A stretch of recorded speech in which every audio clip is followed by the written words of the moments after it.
Welcome to our LB's The Lover of Books author chat. If this is your first time here live or watching a recording, I'm so glad you found us. I've had the honor to interview over 65 debut to best-selling authors, and readers like you have helped my YouTube channel, LB The Lover of Books, grow to amass over 18,000 hours watched. So thank y'all so much for that and taking the time to like and comment, because all this does is helps more readers find the content.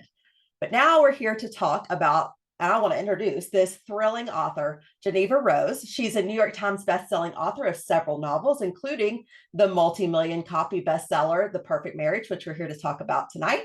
Her work has been translated, get this, y'all, into 24 languages, more than, and optioned for both film and TV. She recently moved to Wisconsin with her husband, Drew, and her stubborn English bulldogs, Winston and Phyllis.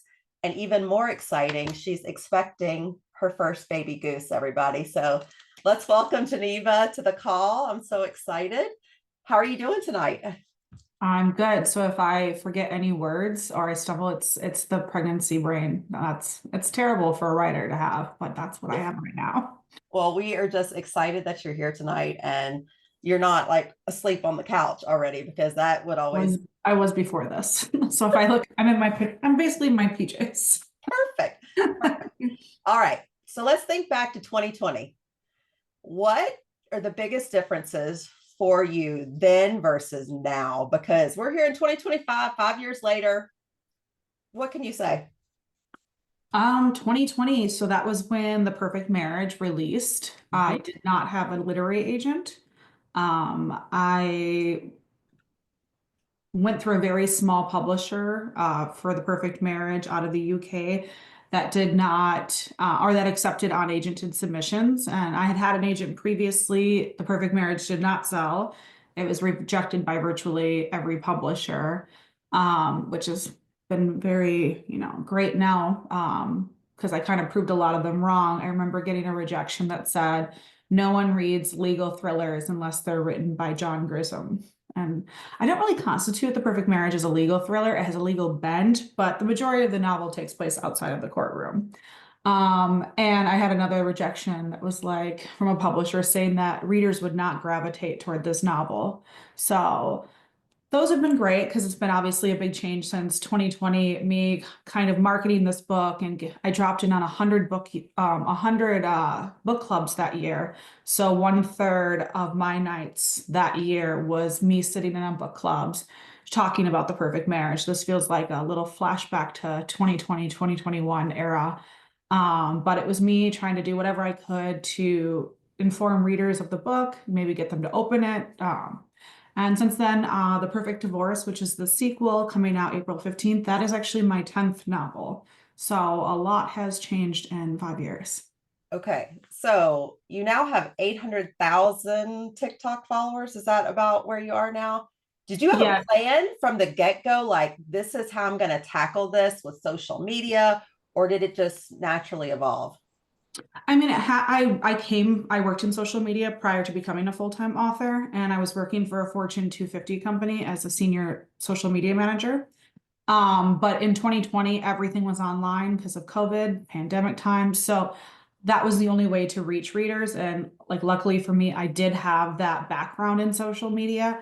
I did not have a platform, so I did have to build a platform after I released The Perfect Marriage. And TikTok grew to what it is now. Instagram has grown. I started a Facebook reader group in order to, because the comments and stuff got too overwhelming where I couldn't respond to everyone like I was doing in the beginning. So I started a reader group on Facebook so I could try to be more active in there and respond directly to readers versus trying to find comments here and there that I could respond to. So yeah, social media has definitely very much helped my career and gotten, the word out about my books. So go ahead and tell the group your Facebook, just if they want to find that readers group. It's still available. You can still join it. Yeah, it's Jeneva Rose's Convention of Readers on Facebook. I'll do giveaways in there. I'll share, like Drew, my husband Drew, if you're familiar with my social media, he also kind of manages that, and he dips in and he comments and posts. But we do like giveaways in there, and then I share updates. Everything is shared first there. And then it goes out to my wider audience on social media. And then I'll share things in there that I won't put on like my public Instagram or my public TikTok just because it's a private little group. Okay. So now, 10 novels later, you have more, would you say you have more control of your work and what happens to your novels than when you first started? Yeah, I have final cover approval, final title, although every one of my titles has been the title I came up with. So there's never been any like pushback on that. Although there was a little bit on Home is Where the Bodies Are. And I was like, absolutely not, it's going to be that. And I'm not changing it. And that's what it was. Because I was like, that's a fantastic title. I'm not losing that title. But otherwise, yeah, I have a lot more control and I guess a lot more respect. I felt like I can remember like a publisher of mine telling me that when I was kind of pushing back on their marketing or taglines they were using, because I didn't feel it accurately represented the book. And I think not The Perfect Marriage, it was a different novel. I think a big thing in marketing is setting up expectations correctly, regardless of whatever the product may be. But for a reader, I don't want to be told a book is one thing when it's really another. And I remember pushing back on that, and they were like, we know marketing, you stick to writing the books. And now I will have it where publishers understand that I have a knack for marketing. I came from marketing, so I get more respect there. And they understand that I have a point of view to share. Plus, I'm very close with my readers and I have my ear to the ground. I know when things are like someone alerted me yesterday to like a pricing issue, I immediately flagged it to my publisher. And they kind of tell me everything, where my publishers are always like, how do you know everything? And I was like, I call my readers my silly geese. I was like, my flock tells me, they tell me everything. Okay, well, you did get a chance to redo though. And so that doesn't happen too often in this industry, as I understand, but you did get the chance to go back and republish this book. Can you tell us about that process? Because that isn't so common that we've heard a lot about it, and would just like to hear kind of what you went through. I had the chance to do that, and that was because in my contract for The Perfect Marriage, I had a 5-year clause in there, so it was good for 5 years from the signing date. A lot of contracts, especially in publishing, is term of copyright, which is until or the day I die plus 70 more years. Thankfully, I had the foresight, and it was my lawyer friend. He was acting on my behalf. He was like, you should put a 5-year clause in here. There should be an end date. And I'm so happy he did, because it was not a good experience with that publisher. And I'm so happy. I was like counting down the days to be free of them. And so when I knew my rights were returning to me, I wanted to re-release it, but actually have an editorial process, because that publisher provided no edits. Which, if you know the Scott saga, Scott was kind of right on some of those things. I did not get edits. So I wanted to like, have a chance to actually do it right. I feel like I was kind of steered wrong. It was my first book. I didn't know any better. And I was able to release something really, it was my thing was like, I want there to be a collector's edition. I want it to be in hardcover because I knew The Perfect Divorce was coming. And I wanted to be beautiful because I'm always like, so all the little details, if you have the collector's edition, were all things I pushed for to be in there, every single detail. I wanted to be beautiful because I said my readers gave me something beautiful. They gave me a career. And so I want that book that launched my career as an author to be as beautiful as the gift I received from them. So I really pushed for that. I wanted the editorial. I wanted a bonus chapter, courtroom illustrations, and it all to line up nicely with The Perfect Divorce. And so that was my redo, and I was very grateful to be able to have that. And so, how many changes, like for edit purposes, how different is that original version versus this hardback version? Now, I couldn't do like as much as I wanted to because it had to stay true to the story of what a lot of people have read. I couldn't change like plot points, but there was a lot of research stuff. I mean, it didn't go through any sort of editorials. There was grammar, there was typos, and I fit in editing that book in between other deadlines. So I would say it's just way more cleaned up. I was cringing when I read that version and I got to go back and edit it because there's so many like writer errors that I know now. And I'm like, oh, what was I thinking? Or why am I over describing what she's wearing? And like when you're describing a character, it should be as a way to actually describe who the character is or something with the plot or the setting or whatnot, not just completely like painting the picture for the reader. The reader can fill in the blanks. And that's how we typically read. We fill in ourselves as we read. So I was over describing on just kind of silly stuff. So I was able to eliminate a bunch of that and then just clean up like editorial errors or research errors. So are these changes only going to be found in this version, or will it also bleed into the ebook versions, audiobook, or anything else? It was changed in everything. So the paperback was re-released as well. That's all changed to reflect or that was all the changes are reflected in there.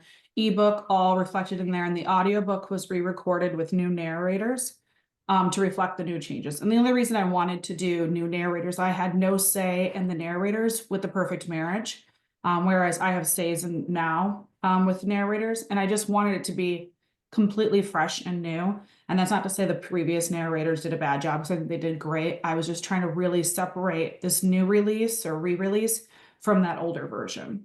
And so will those narrators continue into The Perfect Divorce? And especially because Adam, this is a spoiler full chat, by the way, since we have one character that doesn't make it past Perfect Marriage. Will that same narrator go into The Perfect Divorce? The guy? There, the Perfect Divorce, there is a little transcript of how the story opens, and it's from the Netflix documentary that is based on the case. So Okay. you do get to hear the Adam narrator again and that was a way to kind of either catch up new readers that, because I do think The Perfect Divorce does work as a standalone. But if someone hadn't read The Perfect Marriage in a while, it's a refresher almost as to what happened. So you do get Adam, and then the new narrator, which is Mazhan Navabi. She's returning as Sarah Morgan in this one, and she Okay. played in The Blacklist, the TV show. Ooh, nice. And so, since with your marketing background, are you marketing this as a standalone book as well as a sequel, or if you had to recommend, would you tell somebody to go back and do The Perfect Marriage first? I do recommend just like, I think you'll enjoy it more if you've spent time with those characters, because obviously Sarah Morgan is back. Bob is the new husband, and you got to see him in the first book, not from his point of view, but you get his point of view now. Deputy Hudson, who was in the first book, you didn't get his point of view. He is now the sheriff, and so you get his point of view. So there are 3 points of view, two of which you did not get in the first book, but you probably built up what you thought about them based on like how Sarah felt about them or how Adam felt about them, because that was the points of view you received in the book one. And then Sheriff Stevens returns, Scott returns, Eleanor returns, Anne returns. So I do think it's more enjoyable if you have that backstory and that history with them to understand who they are in this new story. But I also think it works. But it is more so being, for my readers, it is like this is the next perfect in the perfect series. And then, but in stores, I think they're not, I don't think they're really doing it in stores that way. It'll just be on the shelf. So, when did this idea that you wanted to write a second novel to continue out the Perfect series, when did that happen? When did you know it? I knew it after I finished The Perfect Marriage. I actually had a little paragraph written up, and it was in my saved documents since literally 2017. And I knew I was not done with the characters. I had an idea as to how it could be reopened. And since everyone's read the book here, right? Yes. I always knew that the way that it could be reopened is the loose threads that are not tied up in The Perfect Marriage. For example, the third set of DNA. Sarah knows who it belongs to, the sheriff. No one else does. So, in the way that it reopens in this book is that the sheriff gets in trouble with the law. His DNA is taken. It's run against CODIS, which is the system that collects DNA for unsolved or cases that have whatever DNA in there that has not been a match to someone. And it's a match to the Kelly Summers case, which forces them, who is now Sheriff Hudson, the former deputy, to reopen the case. So I always knew how I wanted to reopen it, but I did not write the story or decide I was going to write it until I knew that there was a reason for these character stories to continue. And then I had really great twists and reveals because I knew everyone was going to be looking for that. And I didn't want to hear feedback that, why did you write a sequel? You should have just left it as a standalone. This isn't good, because there's always the sequel curse that the sequel is not as good as the first one. So I wanted to be very confident and proud of the idea I had before I decided to write it. And I was never just going to write it just because The Perfect Marriage did well, because then it would just take away from it if it wasn't a good book, which early reviews are very good. It's got like I think it's my highest rated book from an early review standpoint. And so I'm very happy that I wrote it when I wrote it, and I waited until I knew, or at least I was proud of it. I can say I knew it was good, but doesn't mean it's good, but I knew it was good. Excellent. Well, everybody is smiling here. I think we all just can't wait to get our hands on it. Leslie wants to know, by what you just said, does this mean that it's not the last one potentially in the Perfect series? I guess you have to read the acknowledgments. Okay, people. And I will say, and I did receive an advance copy. I have not read it yet because I had to make myself not pull this up because I didn't want to give any spoilers away. And I was afraid I would, y'all. Y'all know who I am. But it is just as gorgeous and it matches perfectly, y'all. It's just, and I like it that it's the bottom half Yes. to the mirror. I told Marketing. them to just flip the sprayed edges because they weren't going to do sprayed edges. They weren't going to do it on The Perfect Marriage. What? And I was like, you can't do a collector's edition and not do sprayed edges. And Right. then, yeah, and I said, take my name off the book if you don't put the sprayed edges on. And then they put the sprayed edges. Well, thank And you. then for The Perfect Divorce, I said they have to match. I'm like, it's all about vibes. I want my books to match on my bookshelf. And I think of myself as my target reader. So I was like, I think my target readers also want that. And so I was like, just flip the blood and have it go up instead of down. I love it. I absolutely love it. And you're right. I mean, that's exactly what we all want. And thanks for standing up for all of us because we need your voice. Anytime. All right. Okay. So you talked about reading back through The Perfect Marriage, getting to make some changes that you wanted and some that weren't. But you do include in this special collector's edition of The Perfect Marriage, you've alluded to it, there's a courtroom scene. Now, was that written back then? Because it says Geneva's vault, but it wasn't really in the vault, or is that something you wrote in between, like when doing the edits and to get ready for divorce? That was actually something I wrote when I wanted to do a collector's edition for it. When I said, let's do a hardcover. And then I was like, if I was a reader, I would want extra content in here. And I was like, I don't want to do an author letter or something like that. And so I decided I wanted to do an extra chapter, but it couldn't be a chapter that changes anything because it couldn't be like an epilogue because The Perfect Divorce is the sequel. And so I decided I wanted to take a scene that was not shown on the page, it was off page, and actually show that and then allow the reader to be in Sarah Morgan's head during that scene and really hear what she's thinking, which you don't get a lot of. And that's more of compartmentalization which is a trait of psychopaths that they can commit a crime or do something and not think about it at all. And it's why a psychopath could kill a person and go to work the next day and be smiling, and everyone will be like, wait, I would never have known that they killed someone. They were so normal. It's because they think they're normal and they have compartmentalized. Well, I will say that it is pretty cool to get the drawings because that's something you see in the courtroom. But my question is for this, like I think I heard you say on social media that once these are out, they're out. Like it's not reprinting. Is that true? For the sprayed edges is what I meant. So like the sprayed edges, they didn't want the first print run because it had to be done in another country or something. So once the sprayed edges are done, then those won't be, it'll just be a book with no edges. Okay. All right, people, y'all heard it here. If you want sprayed edges to match The Perfect Divorce sprayed edges, you better go get it because they aren't going to last. All right. So you said these were always the titles. You have some new narrators.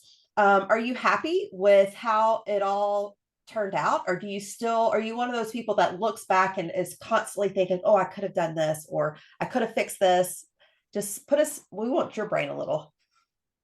Well, I mean, this wasn't always, I mean, originally the first working title was Till Death Do Us Part, but once I changed it, and that was before it went to submission, it stayed The Perfect Marriage. But I mean, I think there's more every single time I can go through one of my books and I'll think like, hey, when I finished it, this is what I wanted to be. But as I continue to grow as a writer, I can look back and read a book and be like, I would change that differently or this. And it's usually small, just writer things in there.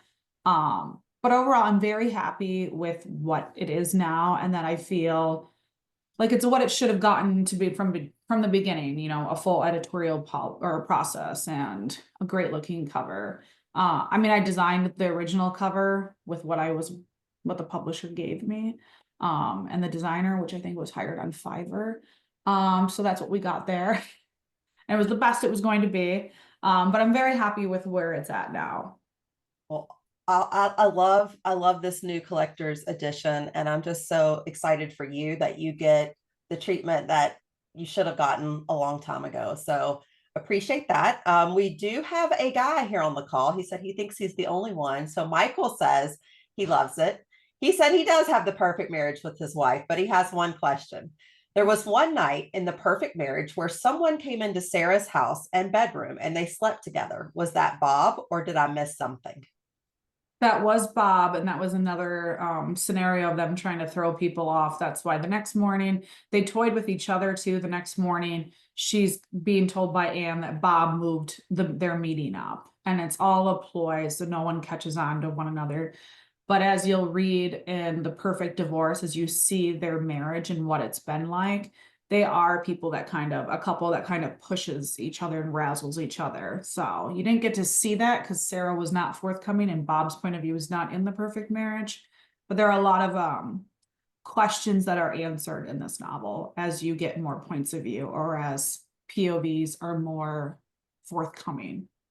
Do you consider Sarah a reliable or unreliable narrator? Sarah would consider herself a reliable narrator to herself, but she is unreliable.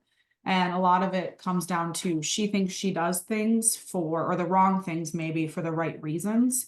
And I think a lot of times if we have to make a choice, obviously not the things that Sarah are doing, but if we make a decision and we do something and maybe it's not the right decision, but it's the best decision, we can convince ourselves that it is the right decision.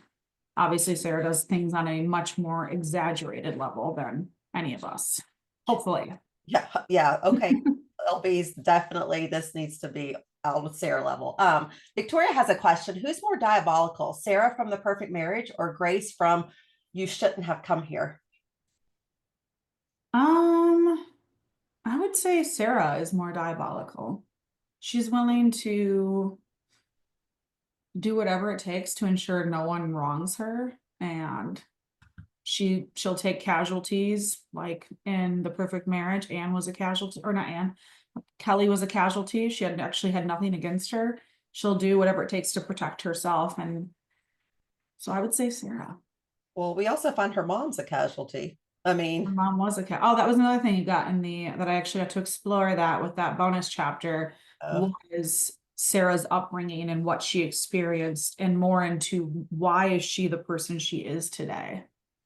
uh, I loved getting more of those facts on her because she is so compartmentalized, and so tight bund, I want to call it, because that's what we get from her. So it's nice when we get those rougher edges.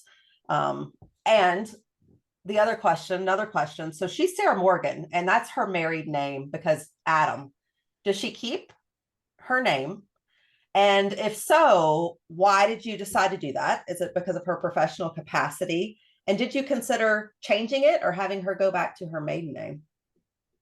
It's not a spoiler, it's actually just a really funny thing that's in The Perfect Divorce, because in The Perfect Divorce, she has her own company now. It's called the Morgan Foundation because Sarah's gotten into charity work as well. And she does address the name Morgan, and it's because it was always her last name. It was not Adam's. Adam took hers for his pen name. And I think I gave him his last name Adam Rumpel, and she was like, Adam Rumpel just didn't have the right ring to it. She was like, so it's not really a spoiler, but it is a very funny part in there. So like it's Eleanor Rumpel. Oh, I love it. I love it. I love that you did that because right now, I mean, there's so much discussion in real life on women taking their husband's name. I did many, many years ago, and now it's become a hot topic in politics and elsewhere. So I think it's pretty cool that you address that. It was just Also, go a ahead. fun thing. It was a fun thing to add in there because it's like, would you take the last name Rumpel? No. No. Regardless of why. It was like you just would not take that if you had the last name Morgan. Okay, your humor, I find on point.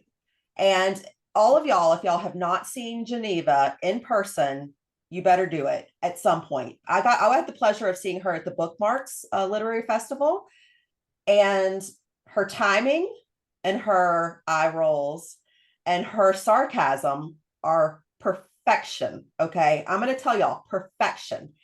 And so, do you think right now you've always been in this mystery thriller, but do you see yourself swinging a little bit more into satire? I mean, I'm talking like Christopher Moore Lamb or, Trippett's All of Us. Oh, what was that book? All of Us Are Here. Anyways, like, do you see yourself going beyond into taking your readers into another genre? Um, I mean, I do always put humor in my thrillers. Some of it's very dry humor. So if you're not into like dry humor, you might not, some people don't pick up on dry humor because it is such a little niche thing of the humor spectrum. But my romance, or what's it called? It's a Date Again. It's a rom-com that had a lot of comedy in there. And then my zombie post-apocalyptic enemies to lovers romance coming out in the fall, September 30th, called Dating After the End of the World. That is every genre crammed into it. It is gory, it's thrilling, it's romantic, it's hilarious, it's heartfelt. So that one has a ton of humor in it. So I do love injecting it in my books. I can't do it as much with thrillers, but I do it as much as I can because I do think even in the darkest times, humor is very, very natural. So I do try to put it in my thrillers, but it's definitely in oh, The Girl I Was Too. There's humor in that book. And that's getting a re-release as well in July. Okay, you sound super busy. First of all, I mentioned at the beginning, you're pregnant. Okay. You're about to hit a tour with the release of The Perfect Divorce. We just said there's going to be a re-release in July. Then you have a apocalyptic zombie novel you said coming out in September. And what's the title? Dating After the End of the World. And that what do you know the date for that? September 30th. Okay. What the hell? How are you going to maintain energy and just be able to do all of this? It's just, I mean, as readers, thank you. Like, keep it coming. But like for your own sanity and health, do you have a plan on how you're going to get through this extremely busy time? Well, I mean, all of the work on these novels were done in 2024. So 2024 was not fun for me. It was a lot. It was back-to-back projects. And The Girl I Was, that was a novel I self-published. A publisher wanted to pick it up, release it in hardcover. It's got a gorgeous deluxe edition. I was able to go through an entire editorial process with a Big Five publisher and then add 6 new chapters to it. So it's very different from the original. And that's just because I self-published it. So I didn't have the same editorial process as with self-publishing as I did with the Big Five publisher. So that was all done in 2024. 2025, yes, The Perfect Divorce is a lot. Promotion leading up to it, and then the tour, which I agreed to early on in my pregnancy. And I was like, it'll be fine. It'll still be like at the end of my second trimester. And now I'm like, oh my God, I can't believe I have to go on tour in 2 weeks. I can barely move. Or I at don't least know. We've like, seen you leap, high kick, spin. Like I know you're saying okay, I may not be able to do this in tour, but like you're still moving. Like it's I'm moving, but not to the degree. So, but once I get through that, like, for The Girl I Was, I'm not doing any events for that. Obviously, I'm due like 9 days later after that book releases. And then in September, for Dating After the End of the World, because that releases from Montlake, which is an imprint of Amazon. I don't have to do any events for that. I could have if I wanted to, but I just figured 2 months postpartum, I'm probably not going to be up for that, doing like even a local event. So it's going to be more of a lot of online stuff and then just taking it easy and raising a baby. all right. So you have a plan there. Your social media stuff is superb as well. I know Drew's a big part of that with you as he's always behind the camera. Do you just enjoy because that's your background and you just love doing that and connecting with readers? Or do you use it as a writing break? Like how do you mix that into all the writing and all the other things that you have to do?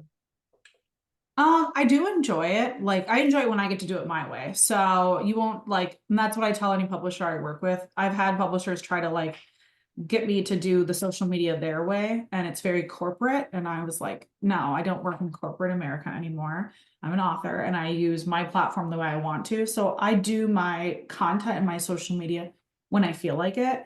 And that's why I think it comes off as very organic. It looks like I'm having fun because I am having fun. I don't require myself to post a certain number of um, pieces of content a week. It's just I post when I want to. So there are weeks where I'll post, 3, 4 pieces of content, and there are weeks where you won't see anything from me, or I'm just resharing something that I have. And it's just based on when I want to create something and when I want to share it. And I think that works really well for me from an organic standpoint, and then keeping it fresh and fun for myself and keeping it fresh and fun for my readers or viewers or people that view my content online. So Oh, that's kind of how I do it. well, I will say, a friend of mine, Rachel, messaged me that she couldn't make it tonight because of travel, but she said she found you during the pandemic with your TikToks, and she just loved it so much that she's followed you all along and read 100% of your books. So is that sort of your flock, as you say? Is that sort of how it organically grew? Is when they found you online? Yeah, I would say I my flock continues to grow as new people are introduced to me, whether it be on social media or via my books. I do put in my acknowledgments now. I always shout out my little reader group in my acknowledgments. And so when people read my books, if they read the acknowledgments and they like the book, then I'll see, I can actually tell because there's like 3 questions you have to answer. Like, 2 of them are just like you'll adhere to the rules, which is like don't be rude. This is a positive place on the internet. And then the last one is what's your favorite book of mine? And I can know if it's like they're all coming in, it's the same book. It's like, oh, these are people that just finished reading it. And I think I started putting it in the acknowledgments with Home is Where the Bodies Are. So I started seeing that. Then I did it again with The Perfect Marriage. I'll do it again with The Perfect Divorce. And The Perfect Divorce was actually dedicated to my reader group. So Oh, I yeah, love that's it. how it continues to grow. I love it. So let's get back to the dancing, the spinning, the high kicks. How many books do you think you've secretly, if you had to estimate, how many books do you think you've secretly signed in bookstores across the nation? How many have I? Oh my God, probably hundreds of. There was a time where I wasn't recording it. I would just like take a picture and then post it on my social media, like, oh, there's signed copies here. But then I started just doing videos. It's more fun than just doing a static image and just being like, here's signed copies. So, but I have sold or I have signed hundreds.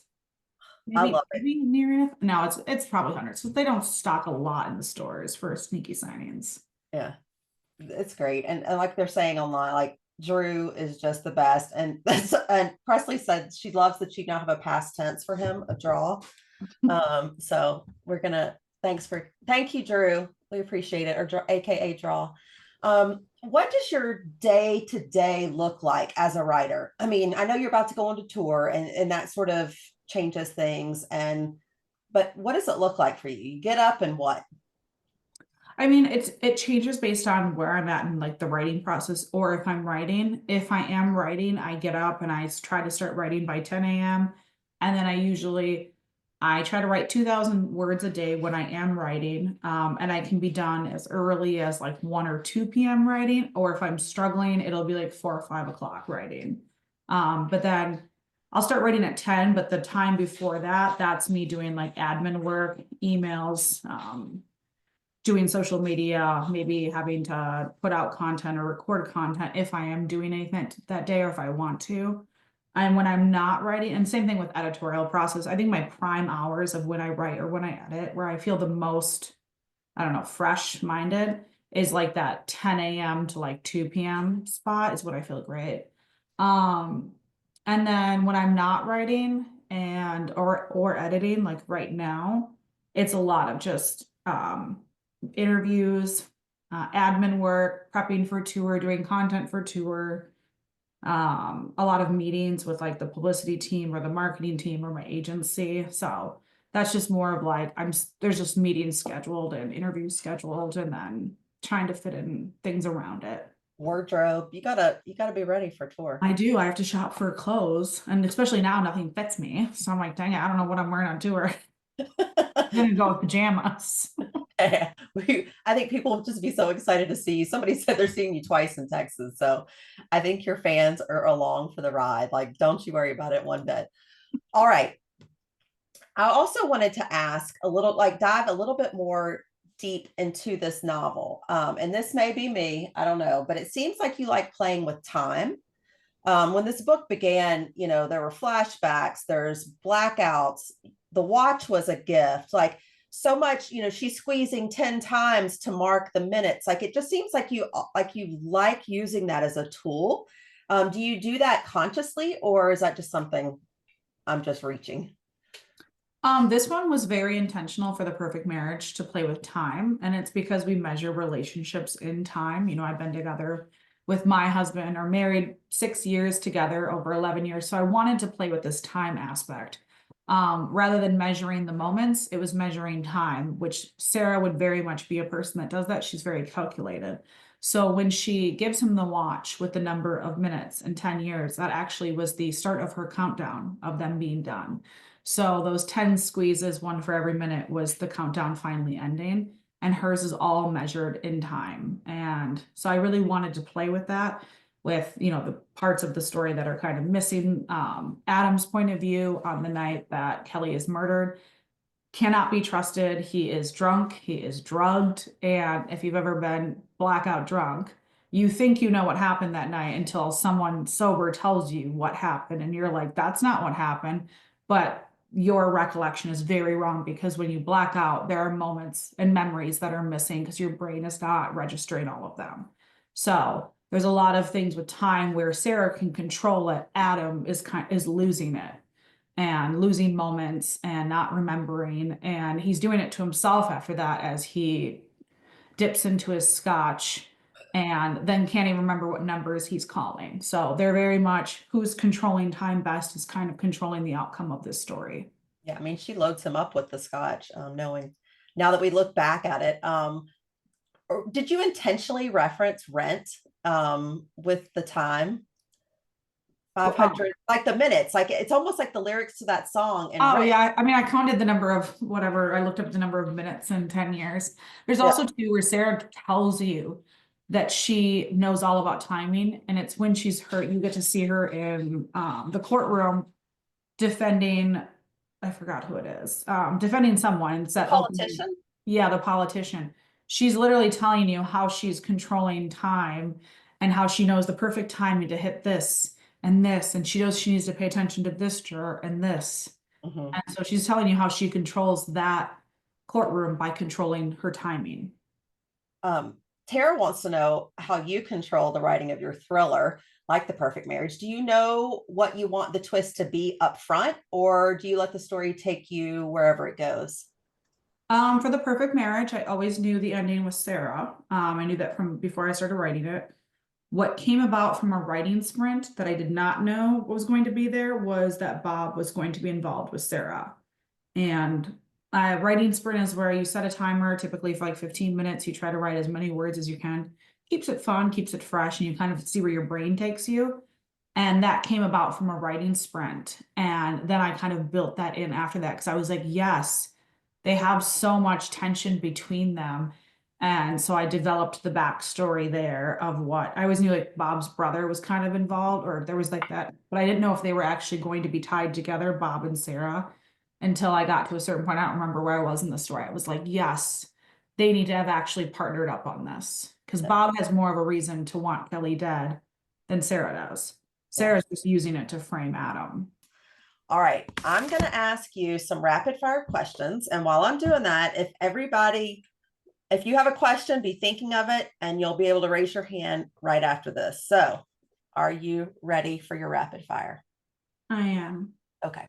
Chicago or Wisconsin? I want to say Wisconsin right now. Early bird or night owl?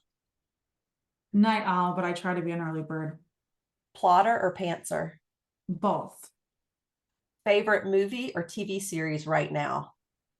Um, TV series. Well, I just finished Severance, so I'll say that. Okay. Is picturing a blank Word doc as calming for you as it is for Sarah? No, that's not calming at all for me. I want it to be full of text. And then what's the fire that reminds you that you're alive? Um, my husband, Who gives the best eye roll? me. And what is the funniest movie that you've ever watched? It's gonna be a toss up between Tommy Boy, Step Brothers, or Superbad. Awesome. All right, gang. I think it's y'all's turn to ask. If y'all have a question, you can go ahead and ask it in the chat box, or you can raise your hand. And Tara is already ready. So go ahead, Tara. Hello. All right, can you hear me? Perfect. Okay, awesome. I just wanted to know, where is your favorite place to write? Like when you're trying to knock out a bunch of stuff, do you have a favorite place like in your house or location that you like to go to? Probably it's always been my off. I mean, I have a new office now, but it's always just been at my desk. Um, Only because all of my comfort stuff is here. But when I edit, I like to edit at coffee shops. And it's usually because it's a struggle. And then I do this thing where it's like, oh, I'm in a coffee shop, other people are watching me, I better keep working, but no one's watching me. So Love that. Thank you. you're welcome. Great question, Tara. Speaking of that, do you enjoy what process of getting a book to market? What's your favorite part of that? I really like writing the first draft, even though it's so daunting, and every time I'm just like, oh my God, how am I going to write another book? I think it's the most fun. It's where it's just, there's no one else touching the story. It's just me, and it can go anywhere. It's just, I'm creating like a whole new world with a whole new cast of characters. Otherwise, I really like developmental edits, and that's where your editor comes in and kind of pulls the story apart, or if it's in pretty good shape, may find plot holes or different, basically puzzle pieces of how to get it put together better. I find that fun because it is like a puzzle, and it's kind of doing surgery on the story itself. Do you think you appreciate it more just because you didn't get that the first round? I mean, it's still hard. So, the parts I don't like, I hate doing copy edits and proofreading, because by that point I've already read the book multiple times, and then I'm trying to find tedious things or go through tedious things. The nice thing is some publishers take on way more of that, so it's more so you just go through and you're like, yep, yep, yep, and you're just saying yes to it. Other times it's like I have to really dig into it, and I'm like, I can't catch everything. So Yeah. How long did it take you to write The Perfect Marriage? And how long did it take you to write The Perfect Divorce? Because now you said, you've been through so much as a writer. The Perfect Marriage took 3 months after I do. So I have like this process that I do, and I won't write a book until I can summarize it in a sentence or two. And that's just because it's going to help me keep the storyline very clean.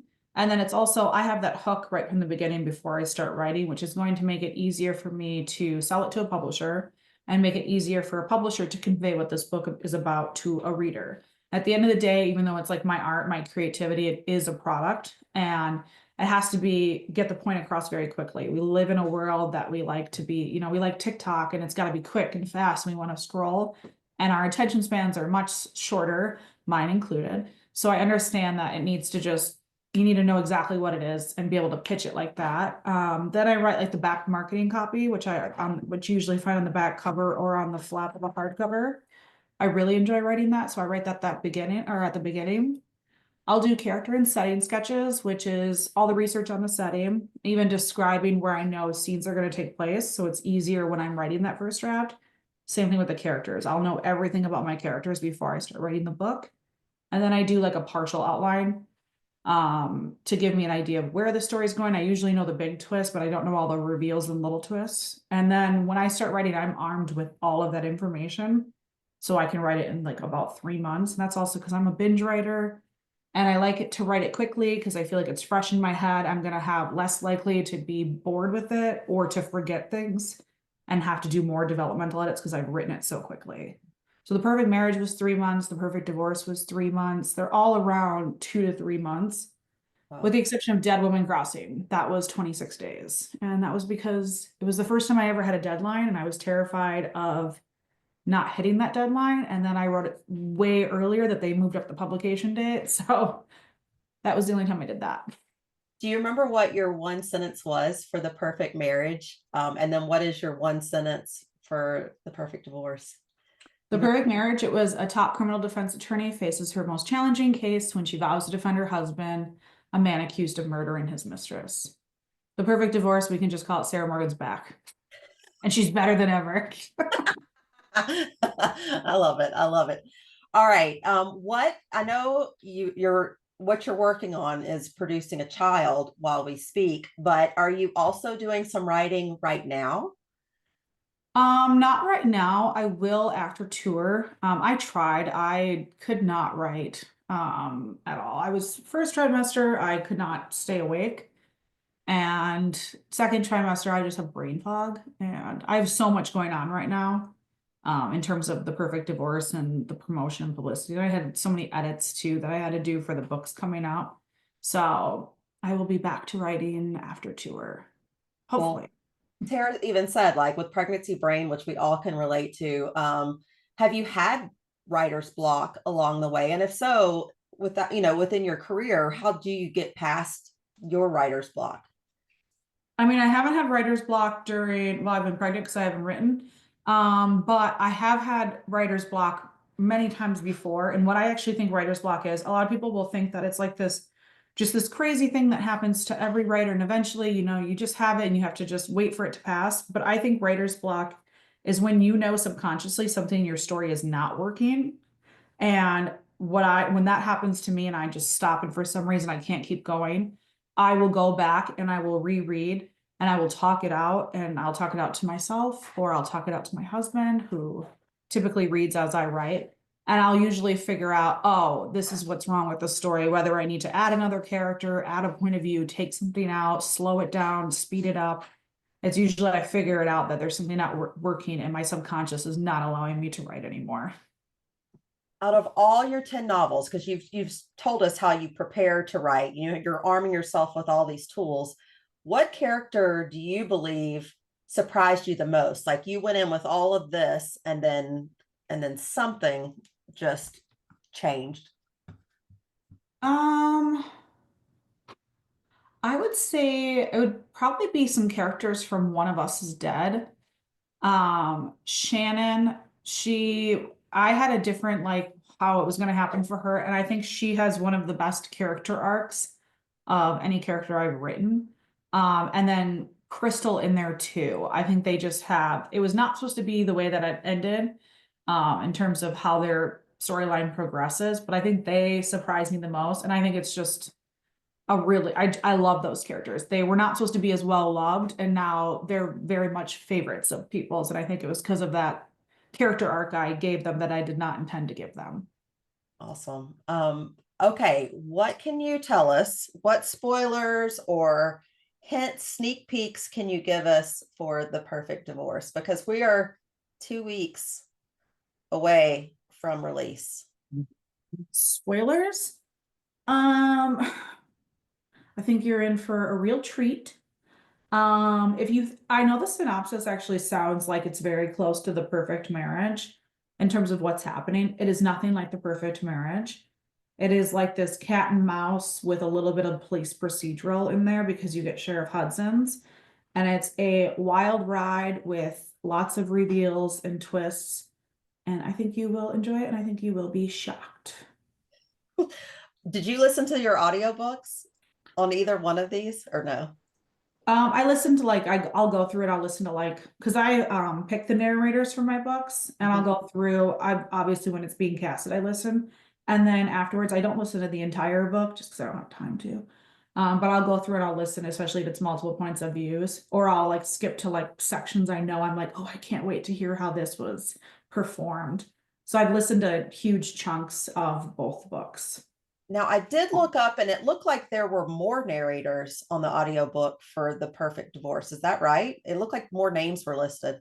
Yes, so the transcript, because it is an interviewer and Adam, so it is Andrew Iden returning as Adam. He was Adam in The Perfect Marriage with the newly recorded edition. And then Andy Arndt is the narrator. And she's just someone that's been in a lot of my books. So we had her as the interviewer for that transcript. And then Sheriff Hudson has a point of view. Bob does, Sarah does. There's 3 more narrators, and then there is another point of view that is unknown, and you discover whose point of view that is halfway through the story. Okay, yeah, I'm ready. Like I told you I was waiting to read it before. Now, as soon as we're getting off, I'm about, You're gonna be up all night. but it will be zip. You're not getting out of me, I will tell y'all. All right. Can you tell us what books? I mean, I don't know how if you even have time to read other books, but if you do, and you did, or what books would you recommend for this group to read? I have my tried and true that I always recommend, and they're like some of my favorites. That's The Kind Worth Killing by Peter Swanson, Jar of Hearts by Jennifer Hillier, The One by John Mars, Pretty Girls by Karen Slaughter, The Last Mrs. Parrish by Liv Constantine.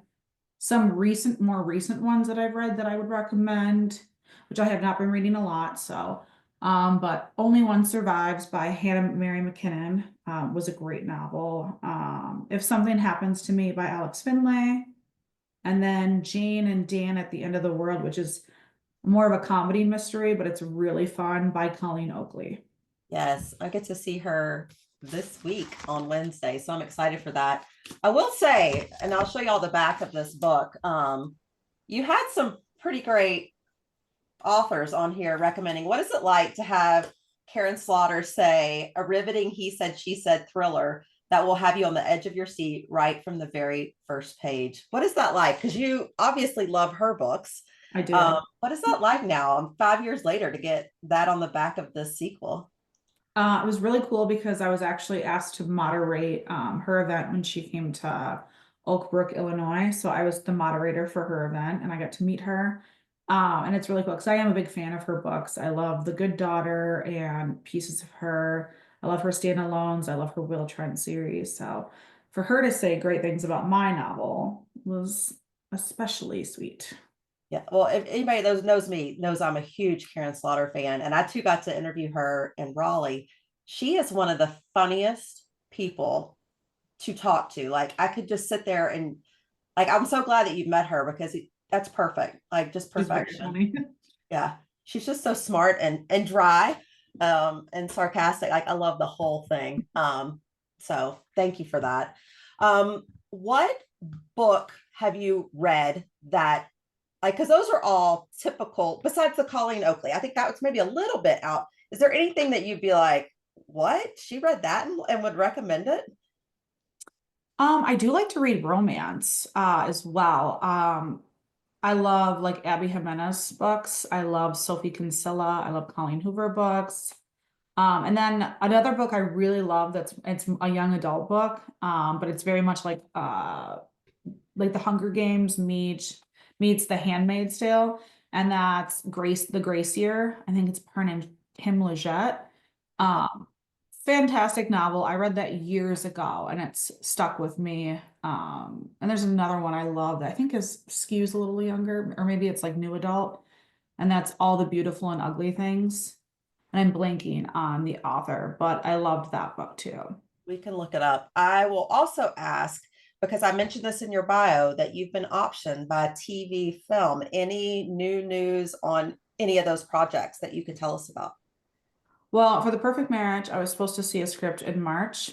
It is March 31st. So I don't know when I'm going to see that. I've been told that a lot, that you'll see the script, and then the day passes. So that was, I mean, they have a director attached, they have a screenwriter attached, and it's just the script has been taking a very long time, which can happen in film and television because there's so many people that have to say yes to it and agree to it since they're investing so much money into actually making the project. What's your relationship with that, and how much say do you have as the author with a project like that? I have an executive producer title. I don't know if it's more of a vanity title or they're actually going to take things I say into consideration. They have asked like who I thought for casting. They've asked about like symbolism and themes in the novel and asked me to send over stuff about that. I'm supposed to look at the script and be able to like provide my point of view or what I think of it, but we'll see what they actually take into consideration. Have you heard any news on the casting at all? Or can you tell us what your dream casting was? I mean, the only one I really had like a strong affinity toward was obviously Sarah Morgan and making sure she has to be a very strong, I think she has to be an A-list actress to play that role, whereas the rest of the roles, I don't think they have to be as well known. So for her, I could see Margot Robbie or I would say Margot Robbie. I would think she would be perfect. I think you have to like have kind of a hard look, but also a soft look to play both ends of Sarah. And I think she has that look. Oh yeah, she goes from Barbie to Hi, Tanya. I Tanya. Thank you. That's what I was looking for. Like it's amazing. I love her. Like love her. So yes, I back you on that one completely. Let me make sure there aren't any other questions. Looks like we're good in the chat. I just wanted to thank everybody here tonight for, for joining us. This has been such a fun adventure getting to hear a little bit more about the book from 5 years ago and for us to get refreshed and ready for The Perfect Divorce, which is going to be out, y'all, April 15th. As someone said, that's tax day. So we can say that's something to look forward to on April 15th is this book. But I will also say that I know you're extremely tired and busy and taking the time out for all of us readers and just giving us all that fantastic content. It's a treasure. Like we so appreciate you, Andrew, and your pups and just sharing with us because it does make us feel more connected to the novels and to your work. I will say that on April 21st, y'all, we are going to be taking on the world of Olympic figure skating. Yes, you guessed it. Lane Fargo's Hotter Than Hot novel with words to describe it, such as scandal and obsession. This is the national bestseller, The Favorites, an epic love story set in a sparkling, savage sphere of elite figure skating, starring a woman determined to carve her own path on and off the ice. Jodi Picoult, New York Times bestseller, says it's part Wuthering Heights and part Daisy Jones and the Six. This novel is a brilliantly choreographed as a gold medal performance and will keep you guessing until the last page. Readers out there, thank y'all for joining. Jeneva, thanks so much for ignoring Scott and staying in the literary world. I am glad that he lit a fire under you, but I so am just glad that you keep on giving us just more and more content. It's fantastic. Thanks from all the silly geese for just giving. We're so excited for the sequel to come. I know your mom would have said so, and I'm just going to let the LB say it for her. Jeneva Rose, I told you so. Thank you. Yeah. All right, everybody go out, pre-order The Perfect Divorce, and thank you so much. I really appreciate your time. Thank you so much. Thanks, everyone. Have a great night.